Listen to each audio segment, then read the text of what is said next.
hope you're ready to be swept away by this tale, because it's about to begin. Puss in Boots. There was once a miller who, at his death, had nothing to leave to his 3 sons except his mill, his ass, and his cat. The eldest son took the mill, the second took the ass, and as for the youngest, all that remained for him was the cat. The youngest son grumbled at this. "My brothers," said he, "will be able to earn an honest living, but when I have eaten my cat and sold his skin, I shall die of hunger." The cat, who was sitting beside him, overheard this. "Nay, master," he said, "don't take such a gloomy view of things. If you will get me a pair of boots made so that I can walk through the brambles without hurting my feet, and give me a bag, you shall soon see what I am worth." The cat's master was so surprised to hear his cat talking, that he at once got him what he wanted. The cat drew on the boots and slung the bag round his neck and set off for a rabbit warren. When he got there, he filled his bag with bran and lettuces, and stretching himself out beside it as if dead, waited until some young rabbit should be tempted into the bag. This happened very soon. A fat, thoughtless rabbit went in headlong, and the cat at once jumped up, pulled the strings, and killed him. Puss was very proud of his success, and, going to the king's palace, he asked to speak to the king. When he was shown into the king's presence, he bowed respectfully, and, laying the rabbit down before the throne, he said, "Sire, here is a rabbit, which my master, the Marquis of Carabas, desires me to present to your majesty." "Tell your master," said the king, "that I accept his present, and am very much obliged to him."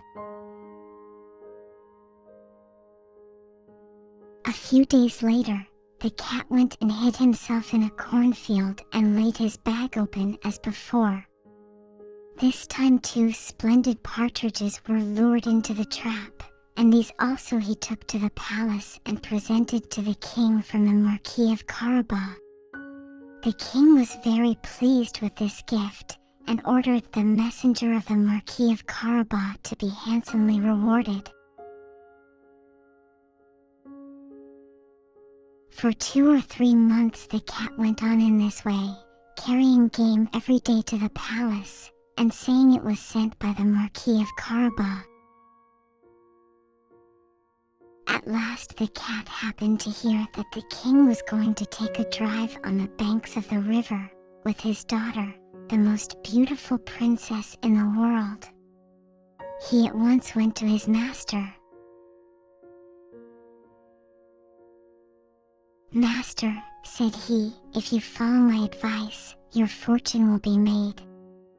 Go and bathe in the river at a place I shall show you, and I will do the rest." "Very well," said the miller's son, and he did as the cat told him. When he was in the water, the cat took away his clothes and hid them, and then ran to the road, just as the king's coach went by, calling out as loudly as he could, "Help, help! The Marquis of Carabas will be drowned." The king looked out of the carriage window, and when he saw the cat who had brought him so many fine rabbits and partridges, he ordered his bodyguards to fly at once to the rescue of the Marquis of Carabas. Then the cat came up to the carriage and told the king that while his master was bathing, some robbers had stolen all his clothes. The king immediately ordered one of his own magnificent suits of clothes to be taken to the marquis, so when the miller's son appeared before the monarch and his daughter, he looked so handsome and was so splendidly attired that the princess fell in love with him on the spot.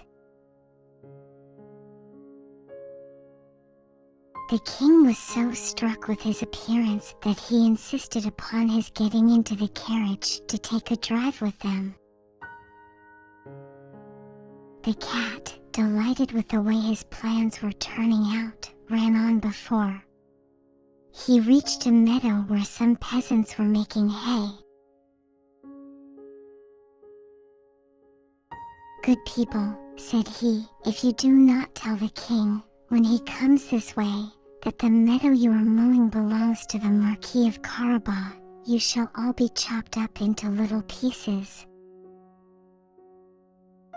When the king came by, he stopped to ask the haymakers to whom the meadow belonged. "To the Marquis of Carabas, if it please your majesty," answered they, trembling, for the cat's threat had frightened them terribly. The cat, who continued to run before the carriage, now came to some reapers. "Good people," said he, "if you do not tell the king that all this corn belongs to the Marquis of Carabas, you shall all be chopped up into little pieces." The king again stopped to ask to whom the land belonged, and the reapers, obedient to the cat's command, answered, "To the Marquis of Carabas, please your majesty." And all the way the cat kept running on before the carriage, repeating the same instructions to all the laborers he came to, so that the king became very astonished at the vast possessions of the Marquis of Carabas. At last the cat arrived at a great castle, where an ogre lived who was very rich, for all the lands through which the king had been riding were part of his estate.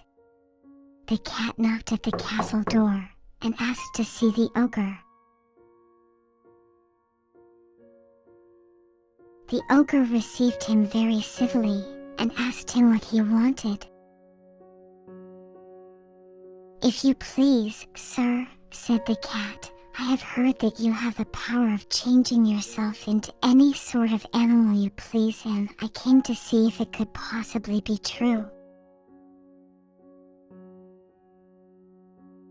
"So I have," replied the ogre, and in a moment he turned himself into a lion. This gave the cat a great fright, and he scrambled up the curtains to the ceiling. "Indeed, sir," he said, "I am now quite convinced of your power to turn yourself into such a huge animal as a lion, but I do not suppose you can change yourself into a small one such as a mouse, for instance." "Indeed, I can," cried the ogre, indignantly, and in a moment the lion had vanished, while a little brown mouse frisked about the floor. In less than half a second the cat sprang down from the curtains, and, pouncing upon the mouse, ate him all up before the ogre had time to return to any other shape. And when the king arrived at the castle gates, there stood the cat upon the doorstep, bowing and saying, "Welcome to the castle of the Marquis of Carabas." The Marquis helped the king and the princess to alight, and the cat led them into a great hall, where a feast had been spread for the ogre. The king was so delighted with the good looks, the charming manners, and the great wealth of the Marquis of Carabas, that he said the Marquis must marry his daughter. The Marquis, of course, replied that he should be only too happy, and the very next day he and the princess were married. As for the cat, he was given the title of Puss in Boots, and ever after only caught mice for his own amusement. Well, that concludes our tale. What was your favorite part? Thank you for watching. I'd love if you subscribe and like this video. It helps me a lot to keep going with this project. For more content, follow me in my other accounts in the video description. Bye bye.